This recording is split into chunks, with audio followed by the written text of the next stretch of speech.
Hello students, स्वागत है आपके अपने इस यूट्यूब चैनल पर। आज हम बात करेंगे जनरल साइंस के कुछ इंपॉर्टेंट क्वेश्चंस हैं, उन पर डिस्कस करेंगे जो कंपटीशन एग्जाम की दृष्टि से काफ़ी महत्वपूर्ण और कई बार परीक्षाओं में बार बार पूछे गए हैं। तो आपको भी इन्हें साथ साथ ध्यान में पढ़ना और इनके आंसर साथ साथ देना है। तो आज का क्वेश्चन नंबर फर्स्ट है हमारा, आकाश नीला दिखाई देने का कारण है, यानी आकाश नीला दिखाई देता है, इसका कारण क्या है ये हमें बताना है। ऑप्शन हमारे पास गिवन, वायुमंडलीय जलवाष्प, प्रकाश का प्रकीर्णन, समुद्री जल पर परावर्तन, सूर्य द्वारा नीले तरंग का उत्सर्जन। तो इसका राइट आंसर होगा ऑप्शन नंबर सेकंड, प्रकाश का प्रकीर्णन, यानी प्रकाश का प्रकीर्णन के कारण आकाश का रंग है वो नीला दिखाई देता है। तो इसका right answer option number second.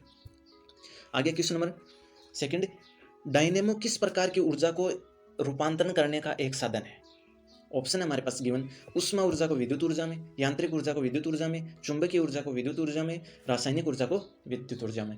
तो इसका राइट आंसर होगा ऑप्शन नंबर सेकंड, यांत्रिक ऊर्जा को विद्युत ऊर्जा में, यानी डायनेमो है वो यांत्रिक ऊर्जा को विद्युत ऊर्जा में परिवर्तन या रूपांतरण करने का कार्य करता है। इसका right answer option number second.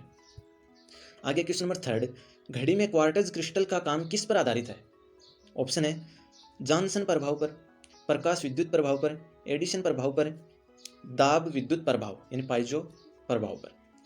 तो इसका राइट आंसर होगा ऑप्शन नंबर 4, दाब विद्युत प्रभाव या पाइजो प्रभाव, यानी घड़ी में जो क्वार्टज क्रिस्टल का काम है वो दाब विद्युत प्रभाव पर आधारित है। तो right answer is option number 4। आगे क्वेश्चन नंबर 4, ऐसा क्यों लगता है कि खुले में बड़ी आग को तेज पवन भड़का रही है।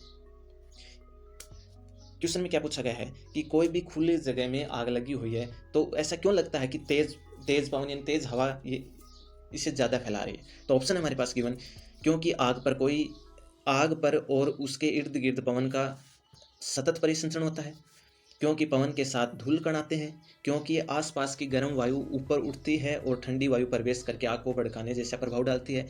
चौथा ऑप्शन है इनमें से कोई नहीं।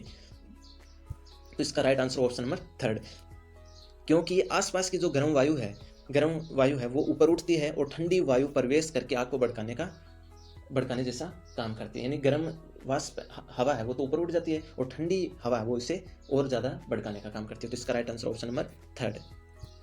आगे क्वेश्चन नंबर 5, लैंप की बत्ती में तेल ऊपर चढ़ता है तो इसका कारण क्या है, क्यों चढ़ता है।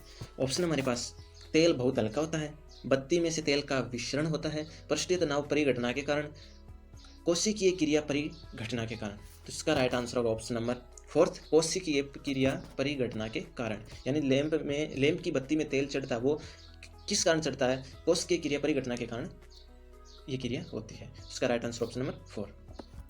आगे क्वेश्चन नंबर 6, वायुमंडल में पराबैंगनी किरणों का अवशोषण कौन करता है। Oxygen, nitrogen, ozone, helium. तो इसका राइट आंसर होगा ऑप्शन नंबर, इसका राइट आंसर होगा ऑप्शन नंबर थर्ड, ओजोन। वायुमंडल में जो पराबैंगनी किरणों का अवशोषण है वो ओजोन करती है।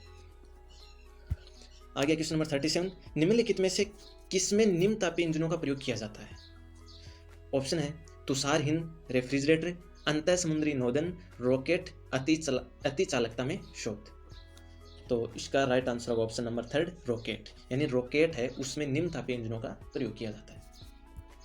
क्वेश्चन नंबर 8 आगे, भूतुल्यकालिक कक्षा में संचार उपग्रह स्थापित करने की संभावना सबसे पहले किसने व्यक्त की थी। हमें ये बताना है कि जो संचार उपग्रह स्थापित किया था उसकी संभावना सबसे पहले किसने व्यक्त की, ये बताना हमें। तो ऑप्शन हमारे पास Edwin P Hubble, William Herschelle,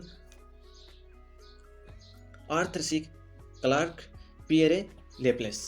तो इसका राइट आंसर होगा option number third, Arthur C Clarke, यानी भूतुल्यकालिक कक्षा में संचार उपग्रह स्थापित करने की जो संभावना है वो सबसे पहले आर्थर सी क्लार्क है उनके द्वारा व्यक्त की गई। तो इसका right answer option number third. आगे क्वेश्चन नंबर 9, चांद पर आदमी को ले जाने वाले स्पेस शटल का क्या नाम था। इंपॉर्टेंट क्वेश्चन है कि चांद पर आदमी को जब ले जाया गया तो ले जाने वाले स्पेस शटल था उसका नाम क्या था। ऑप्शन हमारे पास given, Eagle, Columbia, Challenger, Apollo. तो इसका right answer option number 4, Apollo.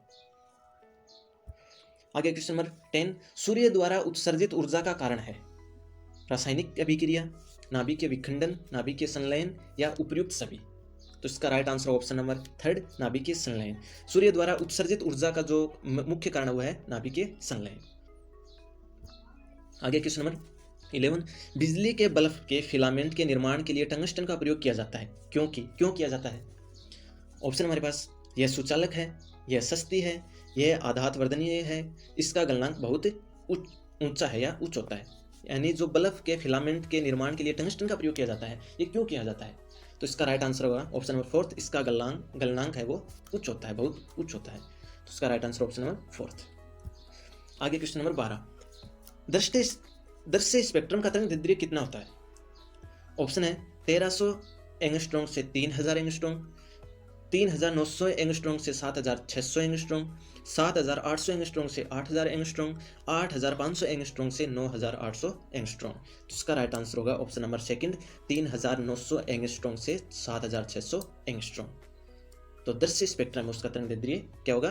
3900 angstrom से 7600 एंगस्ट्रॉम। राइट। आगे हमारा क्वेश्चन नंबर 13। क्वेश्चन नंबर 13 है, लोहे का शुद्ध रूप क्या होता है? ऑप्शन है गिवन, डलवा लोहा, इस्पात, कच्चा लोहा या पिटवा लोहा। तो इसका राइट आंसर होगा ऑप्शन नंबर 4, पिटवा लोहा। यानी जो पिटवा लोहा है उसे लोहे का शुद्ध रूप माना जाता है। तो इसका राइट आंसर होगा, लोहे का शुद्ध रूप है वो पिटवा लोहा। आगे क्वेश्चन नंबर 14, दहन एक है। ऑप्शन है गिवन, भौतिक और रासायनिक प्रक्रिया है, जैविक प्रक्रिया है, भौतिक प्रक्रिया है या रासायनिक प्रक्रिया है। तो आप भी इस क्वेश्चन का आंसर दे सकते हो, इंपॉर्टेंट क्वेश्चन है। दहन क्या है? तो इसका राइट आंसर होगा ऑप्शन नंबर 4, रासायनिक प्रक्रिया है। दहन वो एक रासायनिक प्रक्रिया, केमिकल रिएक्शन। आगे क्वेश्चन नंबर 15, निम्नलिखित में से कौन सा कार्बन का एक रूप नहीं है? ऑप्शन है गिवन, काजल, हेमेटाइट, ग्रेफाइट, चारकोल। कार्बन का एक रूप नहीं है। तो इसका राइट आंसर होगा ऑप्शन नंबर 2, हेमेटाइट या हेमाटाइट। ये कार्बन का रूप नहीं है। और ग्रेफाइट, काजल और चारकोल हैं, ये कार्बन के रूप है। आगे क्वेश्चन नंबर 16, प्राकृतिक रेडियो एक्टिवता की खोज किसके द्वारा की गई? ऑप्शन है गिवन हमारे पास, Rutherford, Marie Curie, Henri Becquerel और एनरिको फर्मी। तो इसका राइट आंसर होगा option number 3, Henri Becquerel. Question number 17 है, निम्नलिखित में से किसको पेंसिलों में प्रयुक्त किया जाता है? ऑप्शन है ग्रेफाइट, गंधक का दूसरा नाम है सल्फर, फॉस्फोरस या चारकोल। तो इसका राइट आंसर होगा ऑप्शन नंबर 1, ग्रेफाइट। पेंसिलों में प्रयुक्त की जाने वाली जो वस्तु है या धातु है वो है ग्रेफाइट। आगे क्वेश्चन नंबर 18, लोहे धातु में जंग लगने के लिए वायु में इन दोनों की आवश्यकता होती है। यानी लोहे धातु पर जब जंग लगता है वो किन कारणों से लगता है? तो ऑप्शन है गिवन हमारे पास, ऑक्सीजन और नमी के कारण, कार्बन डाइऑक्साइड और नमी के कारण, जल और पेंट के कारण, ऑक्सीजन और ग्रीज के कारण। तो इसका राइट आंसर होगा ऑप्शन नंबर 1, ऑक्सीजन और नमी के कारण। यानी जब नमी होगी, ऑक्सीजन होगी, तो उसके कारण लोहे धातु है, जो आयरन धातु है, उस पर लोहे पर जंग लगने की जो प्रक्रिया है वो बन सकती है। आगे क्वेश्चन नंबर 19, अम्ल वर्षा इसके कारण होती है। यानी किसके कारण होती है? ऑप्शन हमारे पास गिवन, CO और CO2। ये CO है कार्बन मोनोऑक्साइड और CO2 है कार्बन डाइऑक्साइड। दूसरा ऑप्शन है SO2 और O2। SO2 होता है सल्फर ऑक्साइड और O2 होता है ऑक्साइड। थर्ड है SO2 और NO2, सल्फर ऑक्साइड और लास्ट ऑप्शन है NO2 और O2। तो इसका राइट आंसर होगा ऑप्शन नंबर 3, SO2 और NO2। आगे क्वेश्चन नंबर 20, रबड़ को सल्फर से गर्म करके उसकी गुणवत्ता बढ़ाने की प्रक्रिया को क्या कहा जाता है? ऑप्शन है वल्कनीकरण, त्वरण, सल्फोनेशन और गैल्वेनाइजेशन। तो इसका राइट आंसर होगा ऑप्शन नंबर 1, वल्कनीकरण।